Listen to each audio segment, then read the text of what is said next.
고백하며 찬양하며 나아가길 소망합니다.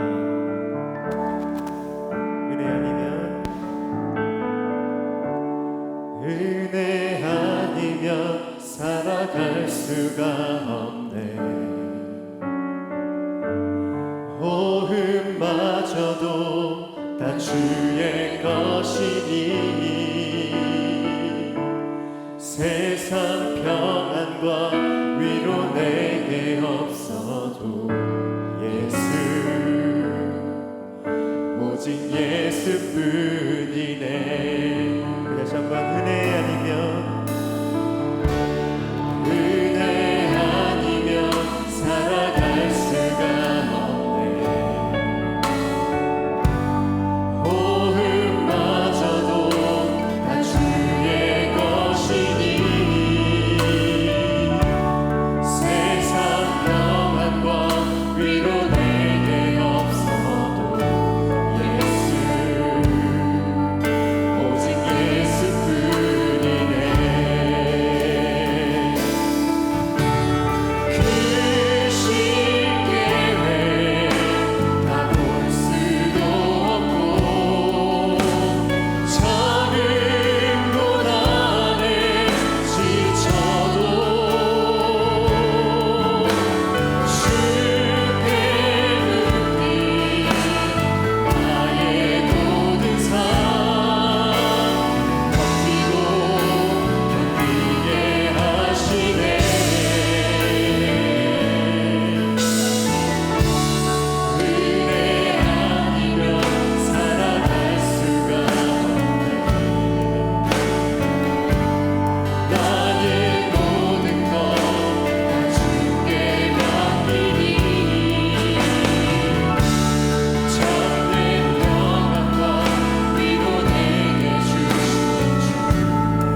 위로 내게 주신 주 예수, 오직 예수뿐이네.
교회 소식 우리 함께 나눌게요.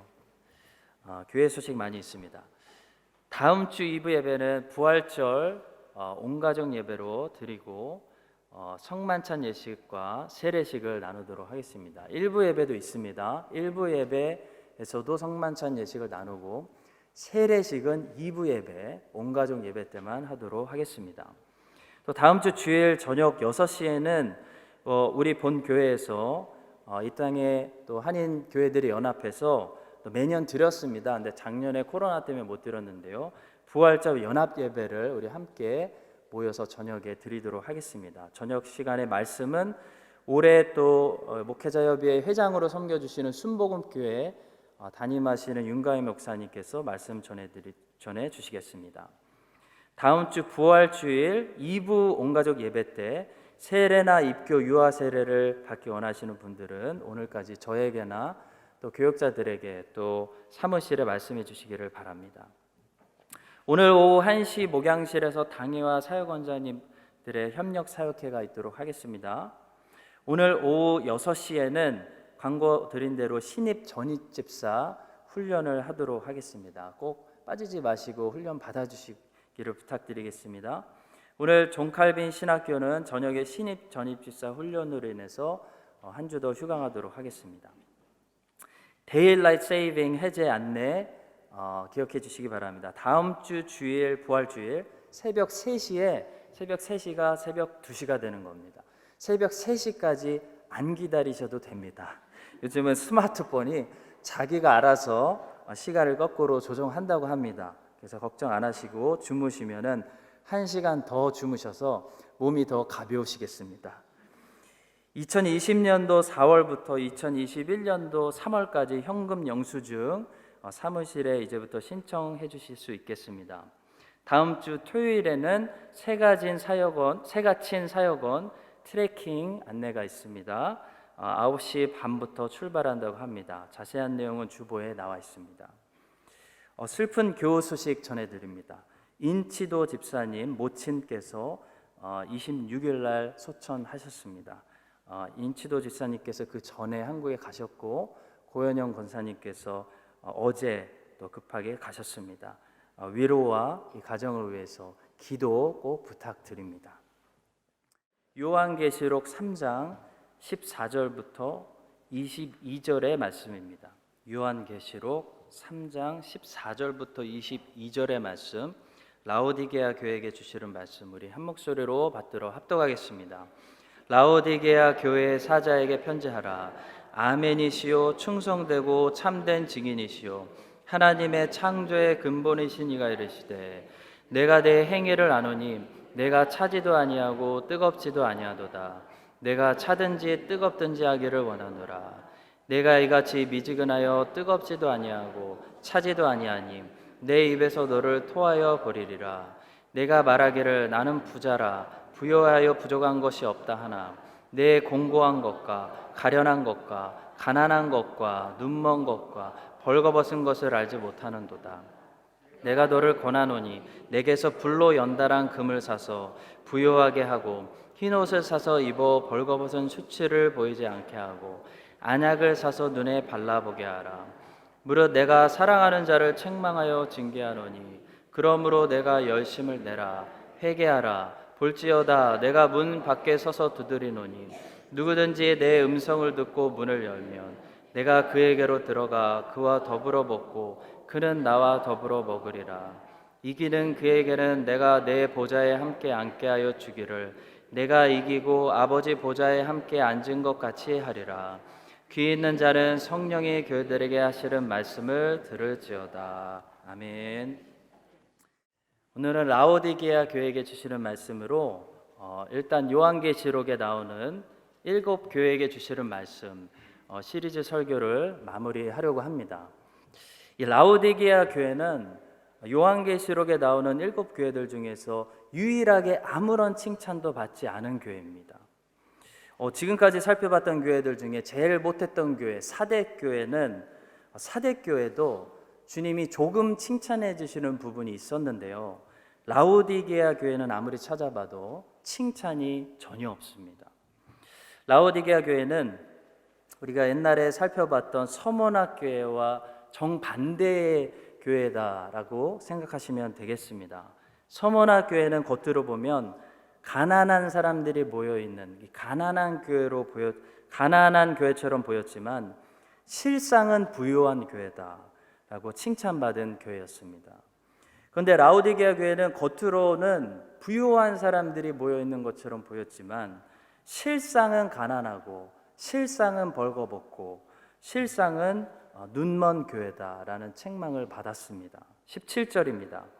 내가 말하기를 나는 부자라 부요하여 부족한 것이 없다 하나 내 공고한 것과 가련한 것과 가난한 것과 눈먼 것과 벌거벗은 것을 알지 못하는도다. 라오디게아 교회는 이보다 더 한 걸음 나아가서 주님을 토하게 만드는 교회였습니다. 주님이 라오디게아 교회로부터 굉장히 언짢음을 받으시고 이 교회를 도저히 받으실 수가 없었다는 겁니다. 라오디게아 교회는 도대체 왜 이런 교회가 되었을까요? 라오디게아 교회에게 주셨던 이 말씀을 통해 하나님께서는 오늘날 이 땅의 교회들에게 아주 중요한 메시지들을 말씀하고 계시다고 믿습니다. 먼저 첫 번째로 라오디게아 교회는 열정과 열심을 상실한 교회였습니다. 열심을 잃어버렸습니다. 15절과 16절입니다. 내가 내 행위를 아노니 내가 차지도 아니하고 뜨겁지도 아니하도다. 내가 차든지 뜨겁든지 하기를 원하노라. 내가 이같이 미지근하여 뜨겁지도 아니하고 차지도 아니하니 내 입에서 너를 토하여 버리리라. 라오디게아 교회는 아마도 네로 황제 때 처음 개척되었을 것입니다. 근데 약 30년 후에 요한계시록에서 보니까 이 교회가 열정을 잃어버린 미지근한 교회가 되었다는 겁니다. 그들은 시간이 지나면서 이 열심을 잃어버렸고 그냥 현재 상태로 만족하는 그런 안일한 상태에 놓여 있었습니다. 일본에 유명한 코이라는 물고기가 있답니다. 이 코이라는 물고기를 이 작은 어항에 넣어두면 겨우 5cm에서 8cm 정도밖에 자라지 않는다고 합니다. 그런데 이 코이를 연못에서 키우면 12cm에서 25cm까지 자라난다고 합니다.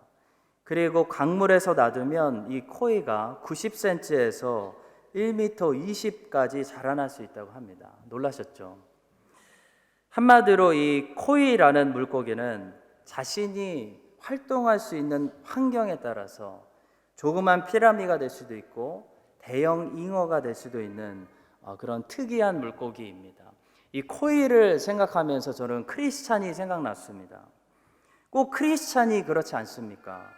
성경은 크리스찬의 성화에 대해서 어떤 제한을 두고 있지 않습니다. 하나님께서 크리스찬은 여기까지만 자라면 된다, 그 정도면 충분하다라는 어떤 성화의 기준에 제한을 두지 않고 계시다는 거죠. 이 말은 크리스찬은 무한대로 성화되고 무한대로 더 하나님께 쓰임받을 수 있다는 겁니다. 내가 100달란트까지만 주고 그 이상은 없다, 이런 게 없다는 겁니다. 100달란트를 200달란트로 남겼으면 또 200달란트를 쓰임받을 수 있는 제한이 없다는 겁니다. 문제는 우리가 얼마만큼 자라주느냐라는 것이겠죠. 라오디게아 교회는 얼마만큼 성장한 다음에, 얼마만큼 쓰임받은 다음에 더 이상 자라기를 스스로 멈춘 교회였습니다. 그들은 이만하면 됐다, 이 정도만 유지하자, 마음 먹었다 고마해라, 한마디로 그런 거였습니다. 그런데 성도 여러분, 교회라는 것은요, 성장하고 있는 우리 자녀들과 같습니다. 아기와 같아서 성장이 멈추는 순간 그건 멈추는 것이 아니라 그때부터 죽는 겁니다. 교회나 크리스찬에게 성장이 멈췄다는 것은요, 그 상태를 유지한다는 것이 절대로 아닙니다. 성장이 멈췄다는 것은 퇴보한다는 것입니다. 100% 퇴보한다는 것입니다. 따라서 우리는 계속해서 성장할 생각을 해야 되고 계속해서 자라날 생각을 해야 됩니다. 더 많이 쓰임받을 생각을 해야 됩니다. 그런데 이렇게 계속해서 성장하고 자라나려면 무엇보다도 주님을 향한 열정이 식지 말아야 됩니다. 열정이 식어버리면 그때부터 우리는 안주하려고 합니다. 그것이 라오디게아 교회가 빠져 있었던 상태였습니다.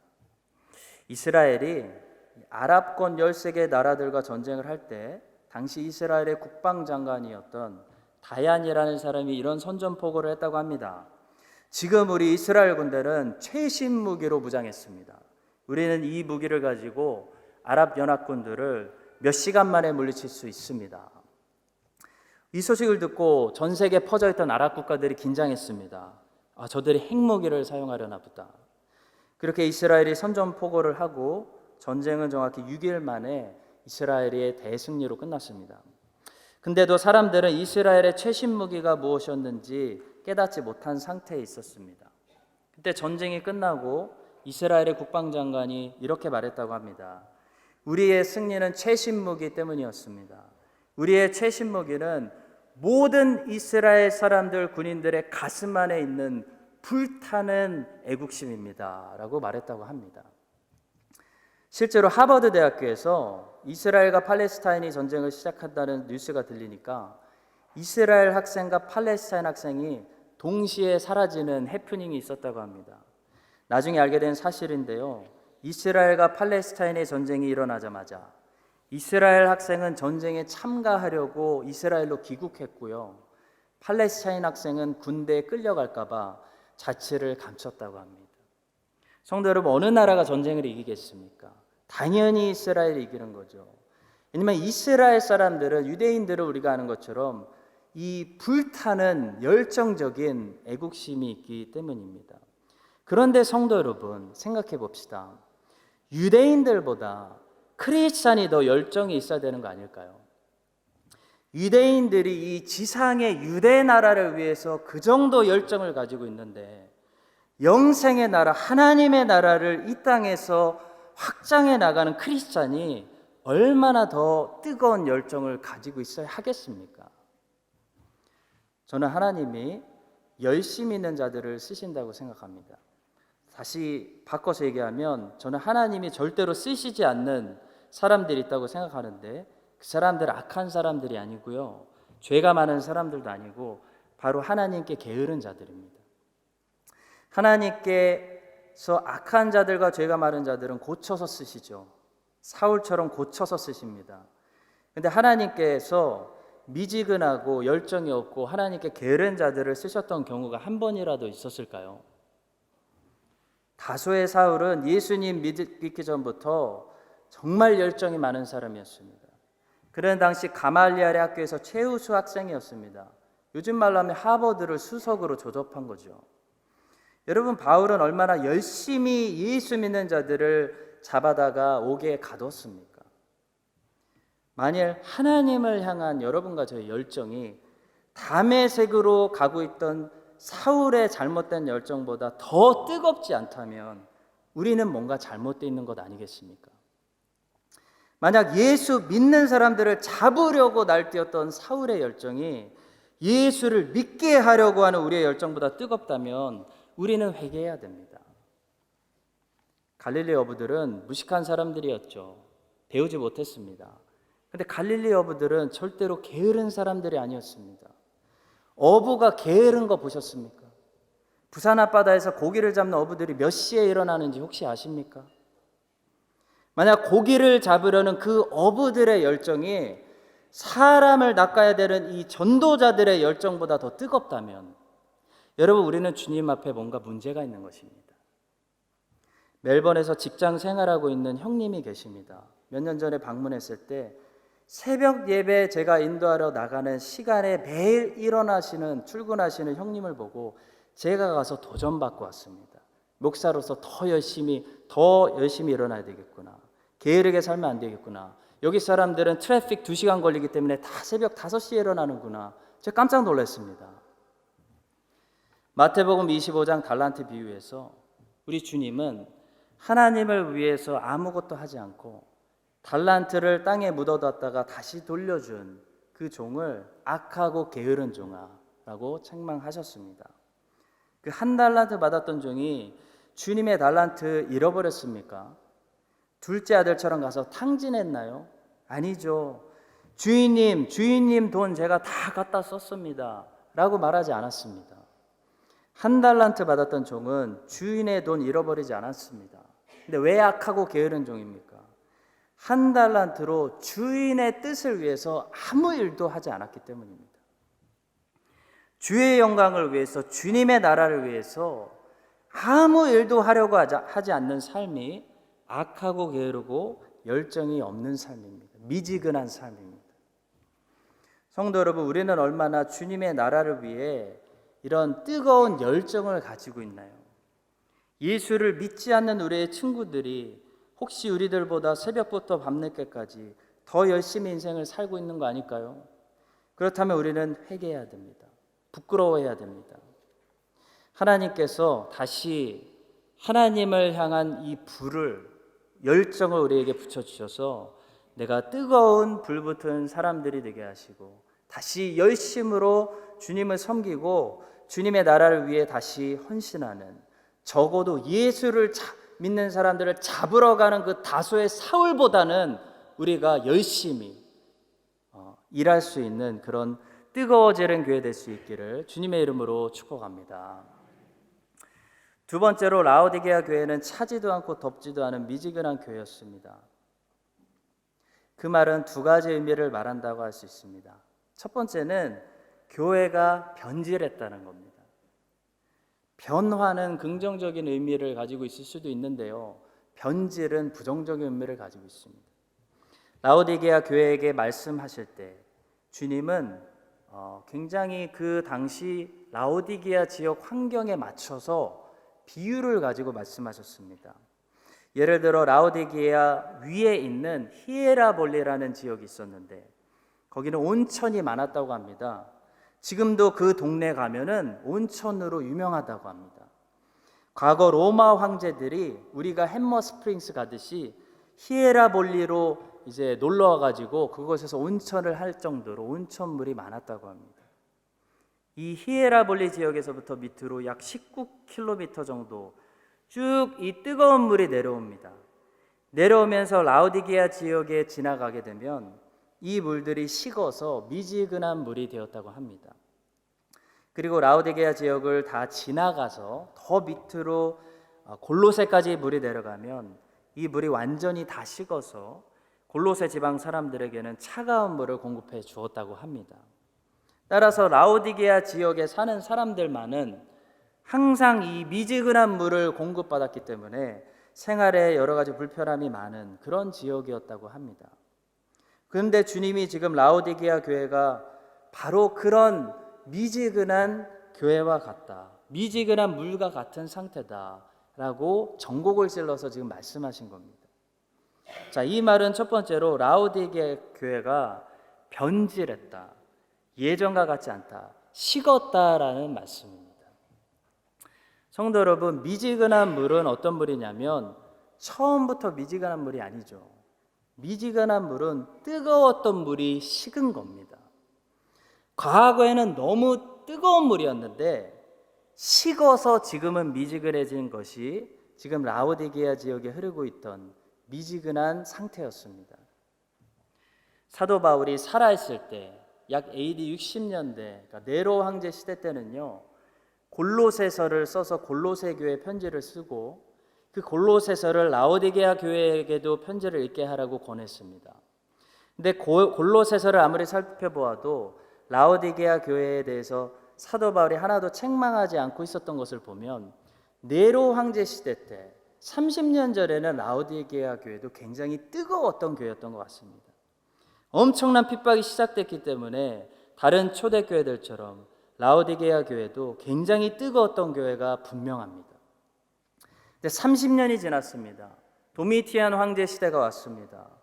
이때 사도 요한을 통해서 주님이 주시는 라오디게아에게 주시는 말씀은 이 교회가 이제 식은 교회가 돼서 미지근한 상태가 돼서 강한 책망을 받고 있었다는 겁니다.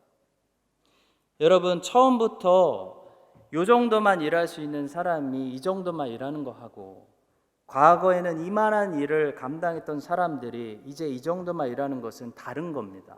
그건 다른 겁니다. 주님 보시기에 다른 겁니다. 라오디게아 교회가 처음부터 빌라델비아 교회처럼 작은 소형 교회였다면 작은 일만 감당해도 됩니다. 근데 라오디게아 교회는 어떤 교회였냐면 과거에 뜨거운 열정으로 많은 일들을 감당하는 교회였는데 지금은 식었기 때문에 주님께 책망받고 있는 겁니다. 아까 말씀드렸듯이 크리스찬이나 교회는 성장이 멈추는 순간 죽음의 길을 걷고 있는 것입니다. 경제도 똑같죠. 경제 성장률이라는 게 있지 않습니까? 경제라는 것이 계속 성장해야 그게 좋은 경제지. 경제 성장률이 유지하면 경제가 죽고 있다는 거 아니겠습니까? 라오디게아 교회는 전성기가 과거에 있었기 때문에 현재 미지근하다는 책망을 받은 교회가 되었습니다. 마찬가지로 성도 여러분, 정성기가 과거에 있으면 안 됩니다. 항상 오늘이 우리의 전성기여야 되고 내일은 오늘을 앞지르는 정성기가 돼야 됩니다. 물론 우리의 몸의 건강과 우리의 커리어적인 전성기는 당연히 과거에 있을 수 있습니다. 그러나 우리의 신앙의 전성기, 나의 믿음의 전성기, 하나님을 아는 지식과 하나님과 교제의 깊이의 전성기는 항상 오늘이 어제보다 나아야 되고 내일은 오늘보다 더 좋아야 된다는 겁니다. 라오디게아 교회가 미지근했다는 의미는 그 교회가 과거에는 주님 앞에 뜨거웠는데 지금은 식었다는 것을 말합니다. 또 두 번째로 미지근하다는 것은 그래서 라오디게아 교회가 형식주의, 외식주의에 빠졌다는 것을 말합니다. 그게 미지근하다는 의미입니다. 성도 여러분, 미지근하다는 것은요, 미성숙, 아직 성숙이 안 된, 자라지 않은 미성숙을 얘기하는 것이 아닙니다. 미지근하다는 것은 변질을 이야기하는 겁니다. 성도 여러분, 주님은 미성숙한 자녀들을 이렇게 책망만 하시지 않습니다. 제이키즈 아이들은 아직 미성숙합니다. 자라지 않았다는 겁니다. 아직 모르는 게 많다는 겁니다. 주님은 키즈 아이들에게 너 왜 몰라? 너 왜 그게 안 돼? 라고 혼내시지 않는다는 겁니다. 가르쳐 주신다는 겁니다. 격려해 주신다는 겁니다. 힘 주신다는 겁니다. 근데 지금 라오디게아 교회는 미성숙해서 잘 모르기 때문에 그런 교회가 아니라 변질되었기 때문에 주님께 책망만 받는 겁니다. 주님이 대놓고 이렇게 책망하시는 이유는 그것이 그들이 변질해서 외식하고 있었기 때문입니다. 라오디게아 교회는 다 알고 있었습니다. 노하우가 있었습니다. 30년 했기 때문에 그냥 다 돌아가고 있었습니다. 과거의 경험이 있었습니다. 그들이 무엇을 해야 하는지 아는 교회였습니다. 그러나 그들은 겉으로는 무엇을 해야 하는지 알았기 때문에 계속 했지만 속으로는 주님을 더 이상 따르고 있지 않았다는 겁니다. 속으로는 주님을 문 밖에 교제 밖으로 보내버렸다는 겁니다. 그들은 겉으로는 믿는다고 했지만 속으로는 어느 순간부터 세상을 의지하고 있었습니다. 이것이 라오디게아 교회의 모습입니다. 뜨거웠다가 식은 사람들은 반드시 보이는 현상이 있는데요. 외식을 합니다. 형식주의에 빠집니다. 이런 사람들에게 나타나는 현상이 위선입니다. 외식입니다. 우리 주님이 토해내시고 절대로 받지 않으시는 부류가 있는데요. 바리새인들처럼 형식만 남은 외식입니다. 위선입니다. 그들은 뭘 해야 될지 알고 있습니다. 근데 마음이 떠났습니다. 마음이 주님과 멀어졌습니다. 그래서 그 순간부터 외식을 하는 겁니다. 이것이 그 위험한 미지근한 상태입니다. 주님은 이런 사람들을 토해내시겠다고 말씀합니다. 주님이 받을 수 없다는 겁니다. 찰스 스펄전 목사님이 이런 유명한 말을 남겼습니다. 미지근한 5,000명은 5,000개의 장애물입니다. 미지근한 것보다는 차라리 아무것도 없는 것이 낫습니다. 정말 정답입니다. 라오디게아 같은 미지근한 형식만 남은 대형 교회들 100개보다 작은 소형교회라도 이제 개척하는 교회더라도 20명 모이더라도 빌라델비아 교회처럼 뜨거운 주님을 향해서 막 올라가고 성장하고 있는 이제 막 배우고 있는 개척교회가 훨씬 낫다는 겁니다. 성경은 보시면 주님께서 사람을 쓰실 때 언제나 한 가지 원칙을 가지고 쓰신다는 것을 볼 수 있습니다. 바로 주님은 절대로 사람의 많고 적음을 전혀 계산에 넣지 않으십니다. 주님은 노아 한 사람으로 그냥 방주 만들어서 인류를 구원해 버리십니다. 주님은 아브라함 한 사람으로 새 역사를 쓰십니다. 주님은 기드온에게 군사들이 너무 많다고 돌려보내라고 하십니다. 주님에게 숫자라는 것은 nothing, 아무것도 아닙니다. 왜냐하면 세상에 60억 인구를 다 갖다 놔도 주님 앞에로 없는 것과 마찬가지이기 때문입니다. 따라서 주님은요, 주의 종들을 찾으실 때요, 많이 찾으려고 하지 않으십니다. 한 사람이라도 그러나 주님은 제대로 된 사람을 찾으십니다. 따라서 여러분과 제가 정말 하나님께 쓰임받고 싶은 종들이 되려면 우리는 이 세대에서 정말 구별되는 사람들이 되어야 됩니다.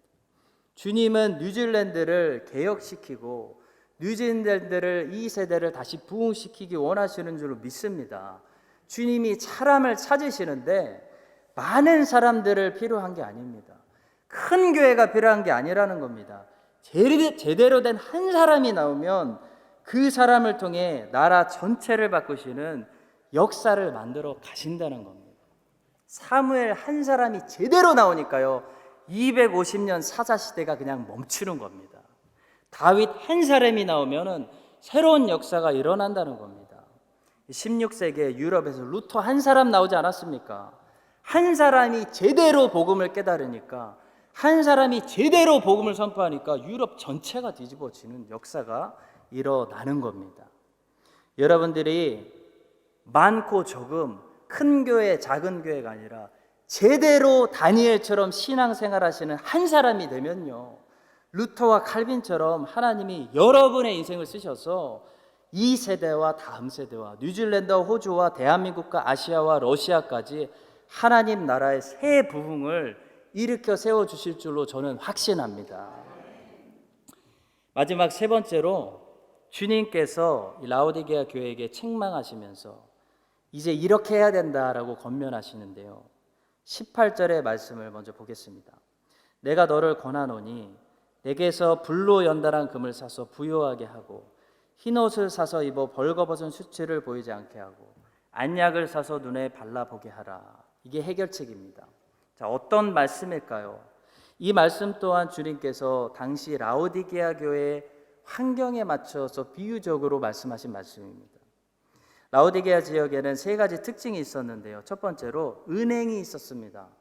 당시 금을 받아들이고 돈을 나눠주는 은행 시스템이 라오디게아에 있었습니다. 따라서 라오디게아 지역은 금을 많이 확보하고 소유하고 있었다는 겁니다. 그런 상황을 아시는 주님께서 그들이 잘 알고 있었던 금을 사용해서 내게서 불로 연달한 금을 사서 부유하게 되어라, 지금 말씀하고 있는 겁니다.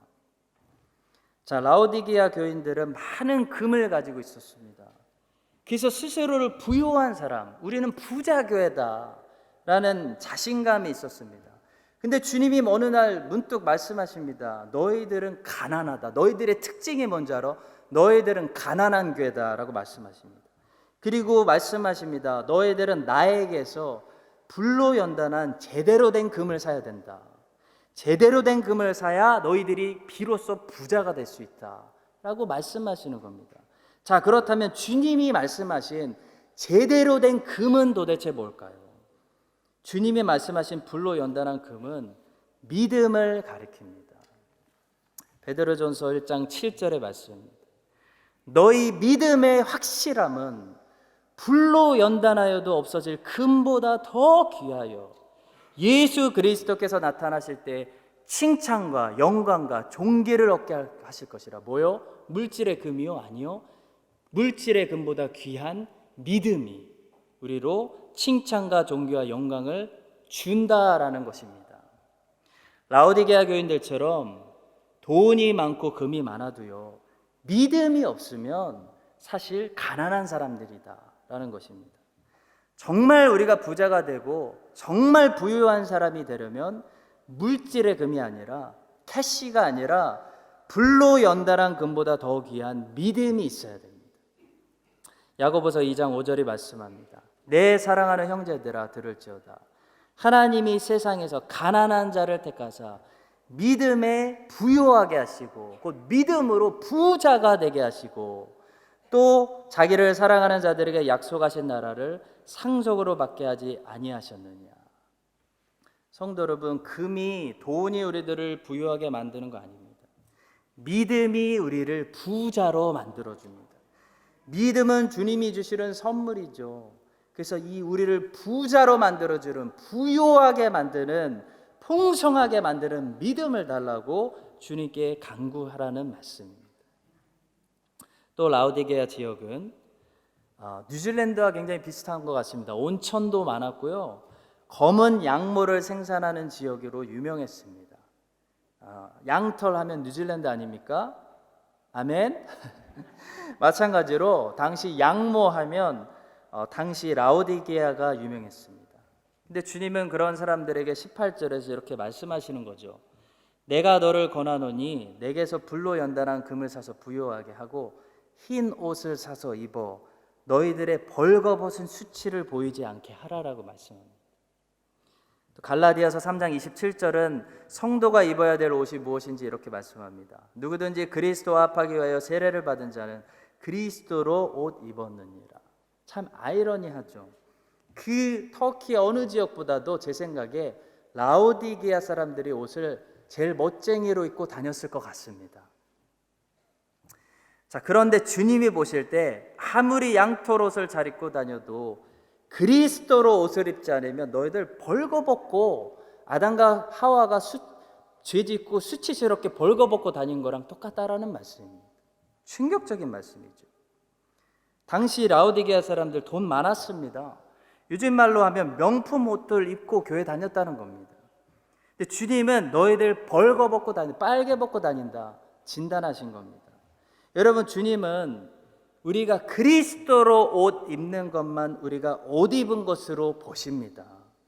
우리가 아무리 비싼 옷을 우리의 육체에 걸치고 있어도요, 사람들은 그걸 알아주지만 하나님은 그리스도로 옷 입지 않으면 우리가 부끄러운, 수치스러운, 벌거벗은 것으로 여기신다는 겁니다. 라오디게아 교인들은 멋진 옷들을 입고 다녔지만 주님의 눈앞에 다 벌거벗은 사람들에 불과했습니다. 그들은 부끄러운 삶을 살았다는 겁니다. 성도 여러분, 성도가 입어야 될 옷은 그리스도의 옷입니다. 그리스도를 옷으로 입어서 내 모습에서 사람들이 볼 때 그리스도가 보이게 하는 것, 그것이 성도가 입어야 될 내면의 옷입니다. 주님이 라오디게아 교회에게 주시는 말씀을 통해 우리들에게 너희들의 모습에서 내 모습이 보이느냐? 사람들이 너희들의 모습을 보고 내 모습을 보게 되느냐? 너희들은 그리스도로 옷 입었느냐라고 오늘 말씀해 주시는 줄로 믿습니다. 세 번째로 주님은 18절에서 이렇게 권면하십니다. 내가 너를 권하노니 내게서 불로 연단한 금을 사서 부요하게 하고 흰옷을 사서 입어 벌거벗은 수치를 보이지 않게 하고 안약을 사서 눈에 발라보게 하라. 주님께서 라오디게아 교회에는 야구로 비유를 하자면 공 3개로 스트라이크 삼진을 날리신 겁니다. 라오디게아 지방이 또 세 번째로 자랑하고 있었던 것이 뭐였냐면 이 라오디게아 지방에는요, 아이 메디컬 센터가 있는 것으로 유명했다고 합니다. 당시 제일 유명한 안과가 라오디게아 지방에 있었습니다. 근데 주님은 그들에게 역으로 말씀하시죠. 안약을 사서 눈에 발라보게 하라. 니네들 지금 다 소경이다 이겁니다. 아무리 인간의 기술로 아무리 잘 본다고 자만해도 하나님이 보실 때 너희들은 전혀 보지 못하고 있는 눈 감은 소경이다 이 말씀입니다. 마태복음 15장 14절 그냥 두라. 그들은 맹인이 되어 맹인을 인도하는 자로다. 만일 맹인이 맹인을 인도하면 둘이 다 구덩이에 빠지리라. 사도행전 26장 18절 그 눈을 뜨게 하여 어둠에서 빛으로 사탄의 권세에서 하나님께로 돌아오게 하고 죄사함과 나를 믿어 거룩하게 된 무리 가운데서 기업을 얻게 하리라 하더이다. 사랑하는 성도 여러분, 라오디게아 사람들은 자신들이 가지고 있다라고 생각했는데 주님의 말씀을 들어보니 그들은 아무것도 가지고 있지 않았습니다.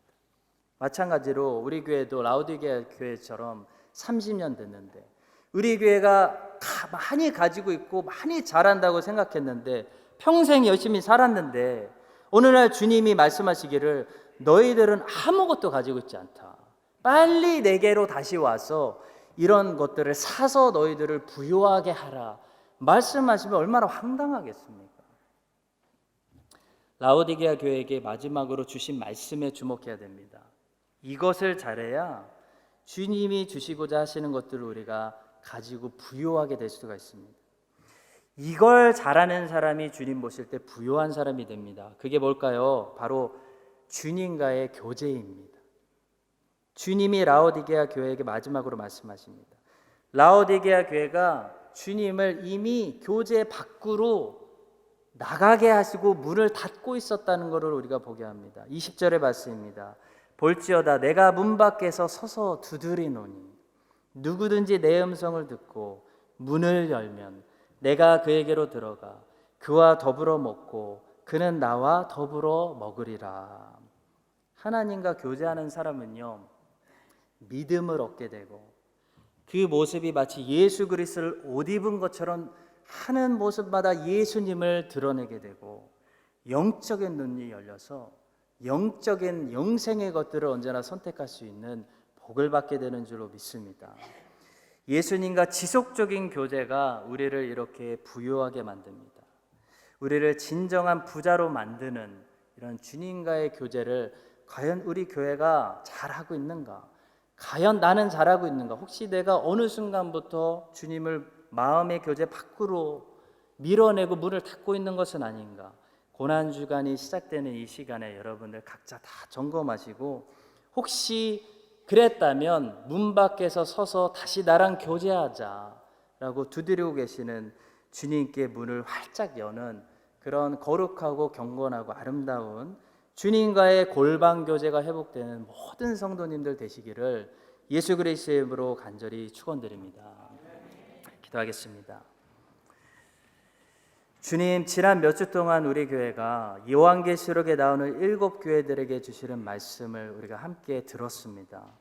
크라이스트처치 한인 장로교회가 과거에 머물러 있는 식은 교회 되지 않게 하여 주시고 계속해서 성장해서 하나님께 많이 쓰임 받는 그런 교회 되게 하여 주시옵소서.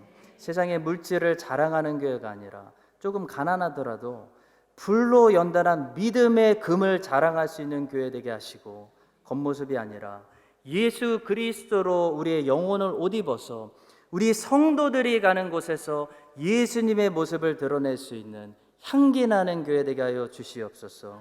주님, 육체적인 것 판단하고 부러워하지 않게 하시고 영적인 눈이 늘 열려 있게 하여 주셔서 영적인 영생의 것들, 썩지 않을 것을 선택하며 주님의 인도하심을 받아 철로 역정을 걸어가 주님 계신 곳인 천국에 다 도착하는 우리 크라이스트처치 한인 장로교회 될 수 있도록 주님 도와 주시옵소서.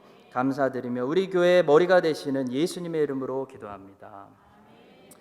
지금은 우리 교회의 머리가 되시는 예수님의 은혜와 우리를 사랑하셔서 이런 말씀을 주시고 예수님을 보내주시는 하나님의 무한하신 사랑과 우리를 계속해서 자라고 성장하고 성화되게 하시는 성령님의 역사하심이 라오디게아 교회에게 주셨던 책망의 말씀을 잘 달게 듣고 라오디게아 교회가 걸었던 길과 이제 반대되는 길로 걸어가기로 작정하는 크라이스트처치 한인 장로교회 모든 성도님들 위해 이제부터 영원까지 함께 하시기를 간절히 축원합니다. 아멘.